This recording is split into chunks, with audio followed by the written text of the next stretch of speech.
Hello అందరిగా ఈరోజు మన topic ఏంటంటే మనమైతే సి ప్రోగ్రామింగ్ అయితే స్టార్ట్ చేయాలనుకుంటున్నాం. సో ఆ సి ప్రోగ్రామింగ్ స్టార్ట్ చేయాలి కాబట్టి దీన్ని shorts I think maximum shorts రూపంలోనే వస్తాయన్నమాట. సో మనం అసలు మీకు ఎలా అర్థమవుతుందో దాన్ని బట్టి నేనైతే చెప్పడానికి ట్రై చేస్తాను అనమాట.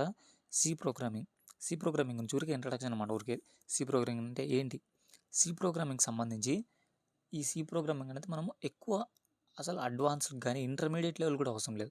Only basics what is C, దాంట్లో ఏమేమి టాపిక్స్ ఉన్నాయి ఆ టాపిక్స్లో కూడా కొన్ని అవాయిడ్ చేశాను అనమాట. నేను అసలు అవసరమే లేదు. బట్ సి అనేది మనం బేసిక్స్ నేర్చుకున్నామంటే మనం జావా చేయాలనుకున్నా, నెక్స్ట్ పైథాన్ నేర్చుకోవాలనుకున్నా చాలా అంటే చాలా ఈజీ అవుతుంది. సి నేర్చుకున్నామంటే ఎక్స్పీరియన్స్ బట్టి చెప్తున్నా. సో సి నేర్చుకున్నారంటే జావా ఆర్ పైథాన్ చాలా ఈజీ అయిపోతుంది. అసలు దీనికి ఎక్కువ టైం కూడా అవసరం లేదు. బట్ కొంచెం ప్రాక్టీస్ అయితే అవసరం దీనికి. నేను చెప్పిన తర్వాత మీరైతే ప్రాక్టీస్ చేయండి. మీకు ఒకవేళ ఎర్రర్స్ వచ్చాయనుకోండి, నేను ఈ షార్ట్లో అంటే వీడియో కానీ దాంట్లో చేసింటాను కదా, దాన్ని చూడండి. నేను ఎలా రాశాను, మీరు ఎలా రాశారు, ఏం మిస్టేక్ ఉంది, ఏం మిస్ అయింది, అలా అయితే చెక్ చేసుకోండి. ఓకే. ఇక సిలబస్ ప్రకారంగా నెక్స్ట్ నేను చెప్పే విధంగా చూసుకున్నాను అనుకోండి, ఏంటంటే డిఫరెన్స్, నేను అనేది ఓన్లీ కోడ్ చెప్తా. ఓకే, ఓన్లీ కోడ్ చెప్తాను. నా డెఫినేషన్స్ కూడా డిఫరెంట్ ఉంటుందన్నమాట. సిమిలర్గానే ఉంటాయి, బట్ ఏది కావాలో అది మాత్రమే చెప్పిండా. బట్ మీరు ఎగ్జామ్లో ఎక్స్పాండ్ చేయాలన్నమాట దాన్ని. ఎగ్జామ్ పరంగా అయితే నేను ఎక్కువైతే టచ్ చేసుకోలేదు. ఓన్లీ ప్రోగ్రామింగ్ పరంగా మాత్రమే నేనైతే చెప్పాలనుకున్నాను. ఒకటి నేనైతే గ్యారెంటీ ఇస్తాను. మీరు ఓన్లీ దీనికి సంబంధించి నేను ఇలా షార్ట్స్ అప్లై చేస్తున్నాను కదా, ఈ షార్ట్స్కి సంబంధించి మీరు డైలీ ఫాలో అయ్యారనుకోండి, ఎగ్జామ్స్ అనేది మీరు చిటికలో అయితే కంప్లీట్ చేసే ఎగ్జామ్స్ అనేది ఈజీగా అయితే పాస్ అయిపోతారనమాట. ఎందుకంటే నేను చదివిన దాని ప్రకారం ప్రోగ్రామింగ్ అయితే ఓన్లీ ప్రోగ్రామింగ్ నేర్చుకున్నా, ఒక్క డెఫినేషన్ కూడా నేను చూసుకోలేదన్నమాట. బట్ నేను వెళ్ళి ఎగ్జామ్ రాసేసాను. సింపుల్, మీకు అసలు ఏం ఉండదు అనమాట. అసలు ఆ ఎగ్జామ్ అనే స్ట్రెస్ కూడా ఉండదు మీకు, అలా ఉంటుంది. సో మీ మీద మీకు కాన్ఫిడెన్స్ అయితే బిల్డ్ కావాలి.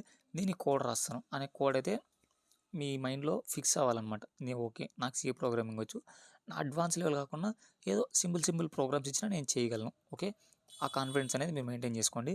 ఇక మిగతా అంతా నేను చూసుకుంటాను. బట్ మీరు కూడా ప్రాక్టీస్ అయితే చేయాలన్నమాట ఇది. సో ఇప్పుడు ఏంటంటే ఈ ఈ సి ప్రోగ్రామింగ్లో సింపుల్ అనమాట, ఏమేమి ఉండాలో అవి మాత్రమే చెప్తా. ఎక్కువైతే అడ్వాన్స్ మనకు అవసరం లేదు, అంత చెత్త చూత ఏం అవసరం లేదు. ఓన్లీ మనకి ఏమేమి కావాలో అది మాత్రమే అయితే పెట్టాను. నోట్స్ చూసుకున్నాం అనుకోండి, ఇది మన నోట్స్. ఫస్ట్లీ వేరియబుల్స్ అంటే ఏంటి, కీవర్డ్స్ అంటే ఏంటి, నెక్స్ట్ ఆపరేటర్స్ అంటే ఏంటి. ఓన్లీ అదొకటి చెప్పి వదిలేము, దానికి ఎగ్జాంపుల్ కూడా ఉంటుంది అనమాట. ఎగ్జాంపుల్ ఉంది కింద. బట్ ఇది రాస్తే కూడా అయితే రన్ కాదు. ఏమేమి కావాలో తర్వాత మాట్లాడుకుందాం లేండి.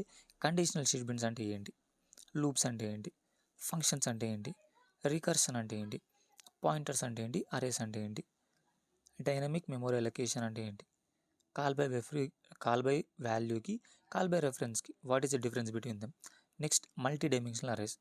ఓకే, ఇదనమాట మన నోట్స్ అనేది. ఈ నోట్స్ అంటే మీరైతే ఫాలో అవ్వాల్సిన అవసరం లేదు. నేను ఏం చెప్తానో అది మాత్రం ఫాలో అయితే సరిపోతుంది మీరైతే. ఎందుకంటే ఇదైతే ఊరికే ఫార్మాలిటీ కోసం అయితే నేను చేశాను.